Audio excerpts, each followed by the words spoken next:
Hi children. I did not realize how much of an idiot I actually sounded while I was recording my Björk album's Worst to Best. I was a fucking idiot. I actually did not do much research because that video was like super last minute. So now I've actually done a lot of research and I actually found out a lot of stuff that I didn't actually know, which is kind of surprising, mainly because like I'm a huge fan of Björk's work and, you know, everything that she does. These are also my baby pictures in case you haven't noticed. All the way back in 2003. Anyway, if you couldn't tell, my wallpaper is quite nice and Utopia is actually covered up by a lot of files that I have. Disclaimer, this is my opinion, okay?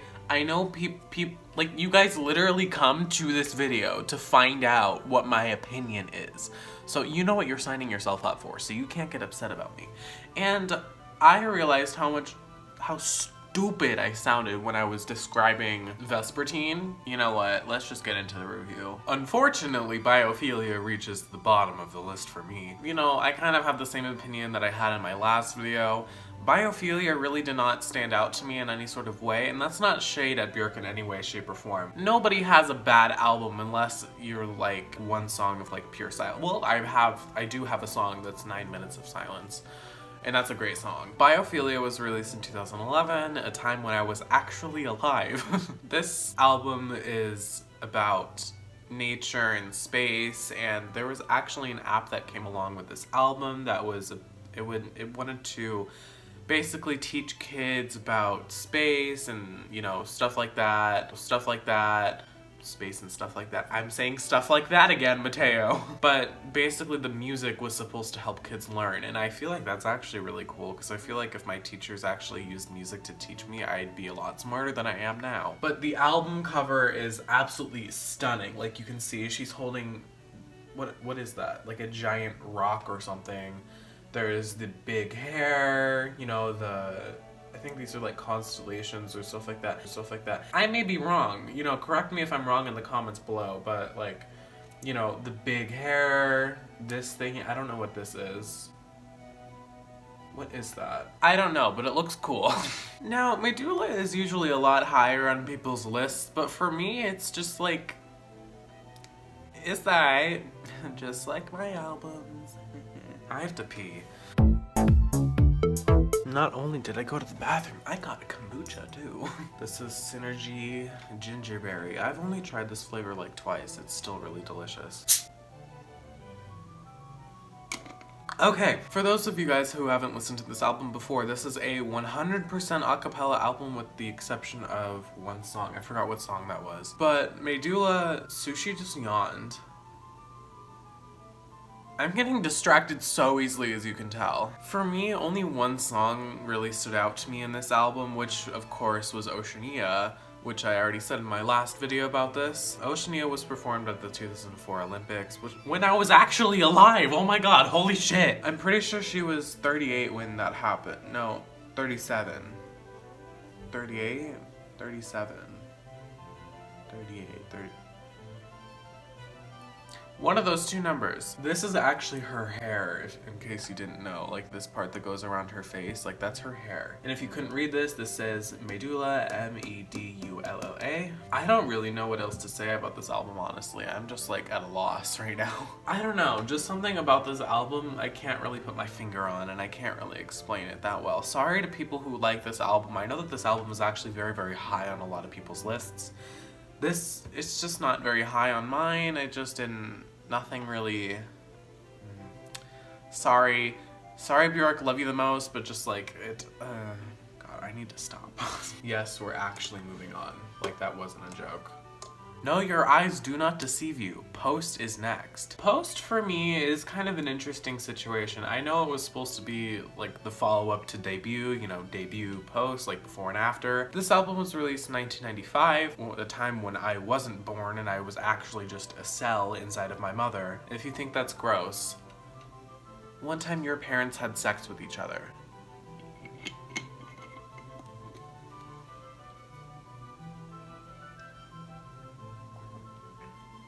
Get over it. For me, Post, only a couple songs really stick out to me.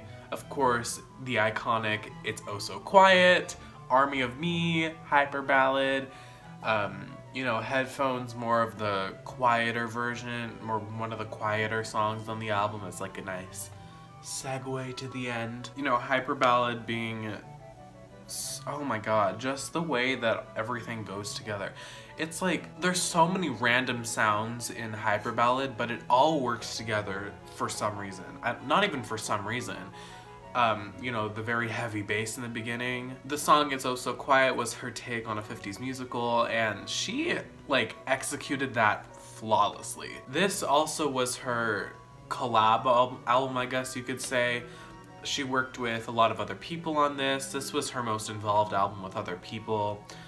Also the song Possibly Maybe, which was, who was it? I don't remember his name, but it was about her something, love life something with somebody. And that lover person, whoever, actually directed the Possibly Maybe music video, which is a little awkward. I would be a little, you know, spooked, magooped. The album cover of this is stunning. Obviously this isn't like the actual picture because it's more like high quality than this. I just got this off the interweb. Oh, this is my mom's mascara. Oh shit. My mom doesn't, this isn't literally, I stole this from my mom. This is like her actual brand. I can actually tell that this is some Japanese type themed makeup, like where she has the, underneath her eyes. That's a very Japanese style of makeup. That's actually really gorgeous. Only her and a couple of other people can pull that off. My apologies to everybody who has Vespertine as #1 on their list. Yes, everybody is saying Vespertine wrong. It's supposed to be Vespertine, but, you know, who cares? Who cares? You're getting your point across. I'm already having flashbacks from that comment that somebody made. Let's look at that comment together, because it was kind of a hate comment. You know, you can actually give constructive criticism nicely. Did you know that? Let's go to it. Let's go. Okay. Sana Naderi, I don't even know if I'm saying that right. Honestly, you don't deserve to have it said right. They said, immediately unsubscribed after your description of Vespertine. This is like about swans and stuff like that. You know how you could have said that is, I would have loved for you to have a more detailed description of Vespertine. I really love that album and it would have been cool if you said more about it. And then I responded, I said, I'm making a newer version of this video literally the same day I wrote that fucking comment. I'm making a newer version of this video because I missed out a bunch of info about Volta, so I'll include Vespertine stuff if that would make you happy. Because I'm a nice person, I said that. Even though a lot of people don't think so, but I'm a nice person. Believe it or not, I'm a nice person. Not to sound narcissistic and not to eat my own ass, but like, I need to stop doing like those super gay hand poses, cause like, it's just not me. Well, I mean it is me, cause I do it. Okay. I just got scared by my own face. This album is very domestic type, or domestic like. You can't talk. If you guys didn't really or already know, yes, I'm editing this right now. She actually debated whether or not to call this album Domestica, which I forgot to mention just now, but like, you know, that would have been a cool name too. Like, but Vespertine, of course, relating to evening. I get it. It's a love album, evening. You get horny then, but like, what can I say? Okay, back to the video. Not necessarily sexually charged lyrics, but they are very, you know, some explicit. Not necessarily, but very, you know, intimate lyrics, I could say. This is a very lyrical album. It's very pretty. I'm sorry that it's not super high on my list. Like the song Hidden Place, like I said in my last video, it's about, you know, wanting to, you know, go to that hidden place and go together and be together and stuff like that. This album is entirely based off of her relationship with Matthew Barney at the time. This album is almost the opposite of what Homogenic was based on. Homogenic was a very extrovert, you know, type thing, very confrontational. This album is very, you know, like introvert and shy and stuff like that. I keep saying like a lot. Let's make a let's like stick to the, can't talk. Stick around to the end of the video if you want to hear a compilation of me saying You know, of course, she's wearing the iconic swan dress, and then there's a swan at the top with its feathers spelling out Vespertine. She actually wore that swan dress to the Oscars, I think it was, and, you know, even Ellen DeGeneres made fun of her, even though Americans literally have no taste, because this is actually a gorgeous dress. Like, oh my god. This song was where she really started to to dive into microbeats and, you know, taking household things like a hamster cage or crushing ice or something like that. She did a fantastic job at that because it's like almost not even noticeable, but it's so noticeable that it's not even noticeable anymore. Like, it's insane. Vespertine, I'm sorry that you didn't make it high on my list. I still like you a lot, and I'll still continue to listen to you countless times, but, you know, it just didn't work for me. I'm sorry. I really am the unpopular opinion puffin over here. Of course, Vulnicura was right after Vespertine. So sad. I actually cried the first time I listened to this album. This is about her 2013 breakup with, you know, a long relationship with Matthew Barney. This album was released 2 years after that in 2015. First of all, let's just take a moment to talk about the album cover. Oh my god. Oh my god. You know, a very, like, latex type suit with, like, I don't even know what those are. Like, they're just coming out everywhere. This is about her heart being ripped open from, you know, the breakup and stuff like that. In the song Black Lake, it starts off saying, "Our love was my wound," which, like, literally made me break down because that was, oh my god. I'm sweating so much. Hold on. Vulnicura, just unbelievably sad. Unbelievably sad. The song History of Touch is about their sex life and it just, oh god. I really don't have much to say about this album because it speaks for itself so unbelievably well. It doesn't need somebody to explain it for them. This is where she really starts to get a lot of strings involved in her music. I'm not sure if she used the same people that she did on Homogenic, because Homogenic was a lot of like the patriotic sound of Iceland, and this is very, you know, sad and oh god, I can't even. I feel like I'm disappointing a lot of people by not explaining these albums properly. I'm gonna say another disclaimer that just because I don't like this album, not that I don't like this album, it's just like, it's too sad for me, okay? Get it away from me! That doesn't mean that it's any less of an iconic album. This album is iconic. This is how she portrays emotion through music. You can really see that in this album. You can literally, like, feel her pain just through her voice. And, you know, I have just regular Beats Solo headphones. And, like, even with regular Apple headphones, like just these ones, the ones that come with your phone, like, even that, you can hear the purity in her voice. Mainly it's the microphone that she used, or that she's just a genius. Why is there so much oil? Or just because, you know, she's just like a genius. Debut, 1993. Not necessarily her debut, but a debut of sorts, I guess you could say. This is a debut on her solo career, but other than that, this isn't necessarily a debut, because she's had her feet in the music world for a long time. Debut was, you know, oh my god, it's so great. The songs that I absolutely adore. Well, let's talk about one song that is totally underrated from this album, One Day, where, you know, oh my god.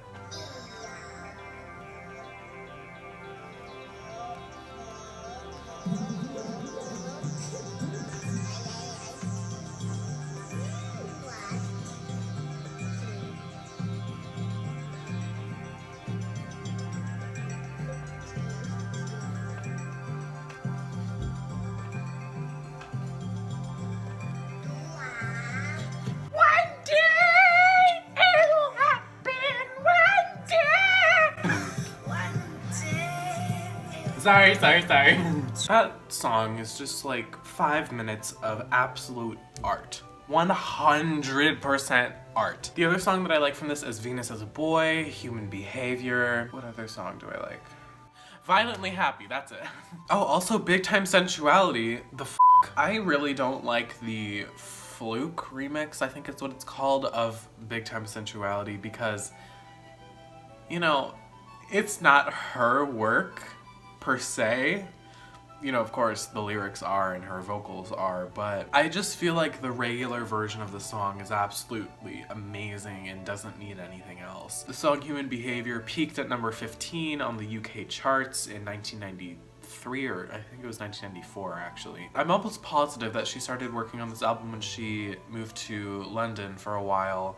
After this is when her solo career actually like skyrocketed. This literally, am I seriously sweating that much? The song Human Behavior was literally like taking herself out of humanity, putting herself in the eyes of other, beings, and, the lyric, there's no logic, there's definitely no logic to human behavior. I'm just like, oh my god, iconic, because there isn't any logic to human behavior. It's just human behavior, what can we say? I was actually debating whether or not to name one of my songs that's unreleased yet to call it Human Behavior, because it really is about human behavior, but I feel like people would know, since like I'm a huge Björk stan, that people would be like, you stole this from her. So I was just like, okay, you know what? No, I'm not gonna do that. But it's like, it fits so perfectly, like calling that song Human Behavior. Like, I'll think of something else though. I feel like even the album cover is absolutely amazing. Like, it looks like an itchy sweater, so that's just what we're gonna call it.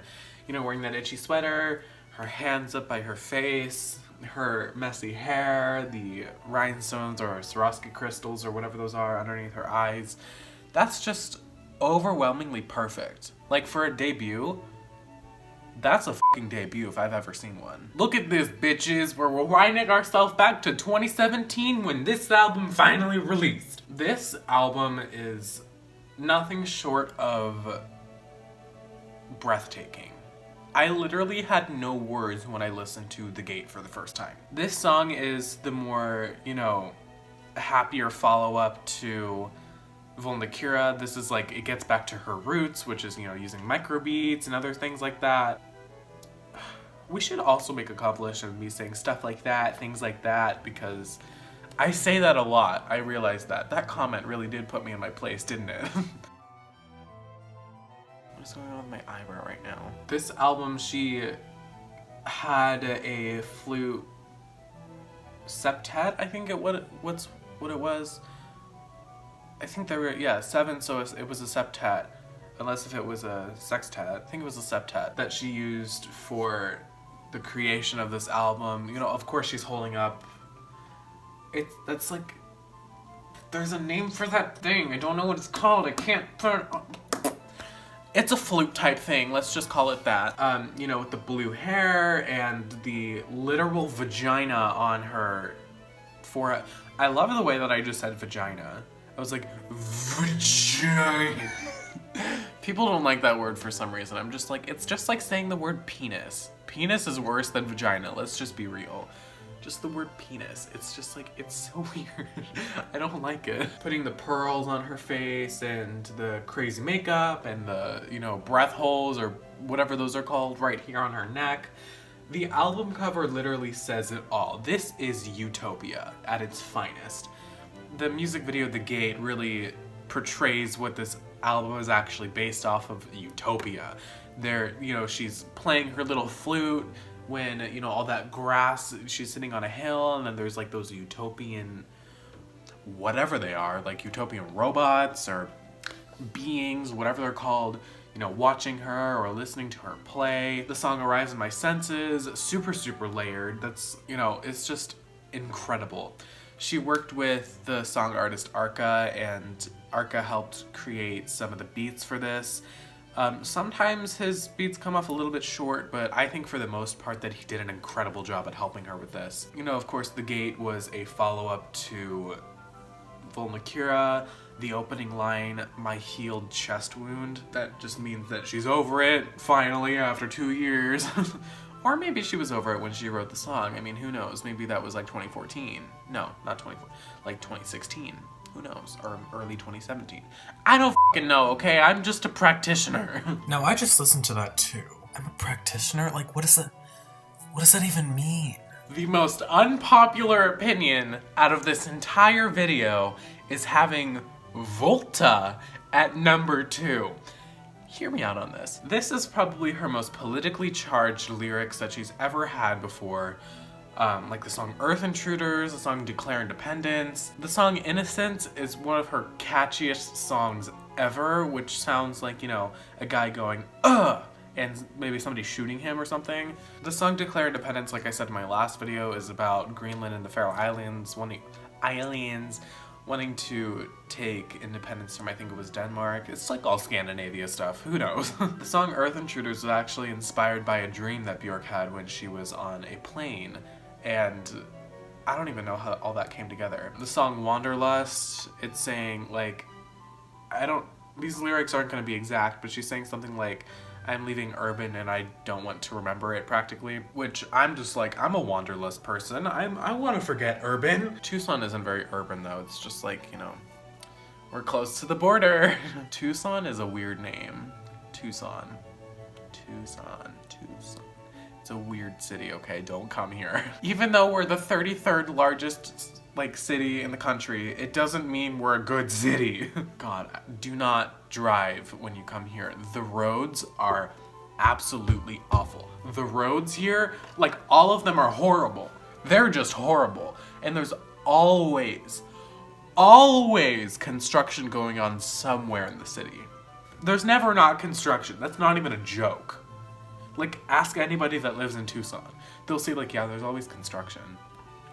Literally, we have a street called Grant Road, and that's like close to downtown, and it's literally going to take them 5 fucking years to build or to fix. They're widening the road. It's literally gonna take them 5 years because they don't have the money to do it right now. I'm just like, why did you start if you didn't have the money? Like the Anyway, let's get back to Volta. I don't know why people don't like this album so much. It's just incredible. I feel like a reason that people don't like it is that, you know, a lot of her ideas don't translate very well through this album. You know, on paper, it looks like it could be an absolute, you know, like a huge, oh my god, I need to stop doing, look at I feel like even the character that she was, you know, portraying in this, is my brightness up all the way? Yes, it is. I feel like the character that this is like even stunning. This was released in 2007, by the way. Volta was released almost 11 years, or maybe it was 11 years ago. Just about 11 years ago. That's crazy. I was 4. I was 4 when this came out. Well, at least I was alive. I mean, I don't know. This album is just nothing short of, you know, experimental, spontaneous. I feel like this shirt shows off my fat way more than my other shirts do. Alexa, how many minutes long is Volta by Björk? Volta by Björk is 55 minutes, 18 seconds. That's a long album. The only reason why I say her name Björk to that bitch over there is because she doesn't understand it when I say Björk. Because her name is actually Björk. She also rolls her tongue when she says her name, and I can't do that with her name for some reason, but I just call it Björk. I just think this album is like a fireworks show. It's so great. But one thing that I wasn't the most pleased with was when she was talking, like when she had her performance, I think it was one of her China shows, and she said Tibet, Tibet. I'm not exactly positive on what Tibet means, but that's like, maybe I shouldn't be saying that because it might offend people, but I also don't know what the hell it means, so you can't get mad at me. Let's actually look it up right now. It doesn't help me at all. Whatever. I don't know why, just this album to me is just amazing. Also, her hair is just like, oh, I want her hair so bad. And of course, by popular demand, Homogenic takes #1. I know that some people think Vespertine is #1, but personally, I mean, I do identify a lot with, what's her face? Vespertine. I'm not much of an extroverted person, which is what this album is. It's a very extrovert album. But I'm also an extremely confrontational person, and this album is very confrontational too. The song Alarm Call about waking up the human race. The song Yoga is about the landscapes of Iceland. She really wanted to get that, you know, patriotic Icelandic string sound in her songs, and I think she really executed that flawlessly. The song Yoga, she hired an engineer to sample volcanic, like, noises, and she literally turned the volcano noises into the beat of the song. Iconic. This album, of course, is, you know, I wouldn't recommend this album as like a starter for Björk listeners. I'd actually probably recommend like debut or post to somebody who's, I mean, if they're willing to just jump right in to get like their heart and soul like ripped out of them at the seams, then sure, I'll recommend this album to be number one for them. But even the outfit is 100% Icelandic. Some people think it's Chinese or Japanese. This is Icelandic. This is Icelandic. The outfit, the nails, the makeup, the thing on her neck, the hair, the eyes. I'm pretty sure these in the background, these are like cells or something like that. Or maybe these are flowers, like if that's on her. I don't know. They look like something interesting though. I think that her hair is absolutely amazing in this. I think that the outfit is stunning. This was executed, of course, flawlessly. I mean, it's Björk after all. Ranking this all the way from Biophilia to Homogenic, there's nothing bad about any of her albums except, you know, some of them just don't click with me very much. I'm sorry that Volta was so high on my list. I'm sorry that I like it so much. I just like the energy that Volta gives off to me. And I also love, the songs that I like from Homogenic are, of course, Hunter, Yoga spelled with a J, Bachelorette, Pluto, and Alarm Call. So I like a lot of songs from the album. I hope you guys really did enjoy this, or maybe you're pissed at me. Either way, you clicked on a video where you were here to listen to my opinions, okay? So f*** off. I do appreciate you guys sitting here and listening to me ramble about this, but this is, you know, she is my favorite music artist ever. The music industry would not be the same if it weren't for her. And just because she's more of an indie type artist, like she's not, you know, widely known like Ariana Grande, just because she's not super well known doesn't mean that she hasn't changed the music industry, because quite frankly she has. It's also gonna take literally forever for, you know, the other side of the music industry to catch up with albums like Homogenic, Vespertine, and even Utopia. It's just gonna take them a while to catch up because these songs are fabulous. Those songs are fabulous. Anyway, hope you guys aren't super pissed at me. I'm gonna upload this into my computer. I'm gonna be editing this all day. Alright, I love you guys so much. I will see you guys in my next video. Alright, bye children. Also make sure to subscribe and also stay tuned right now for the compilation Alright,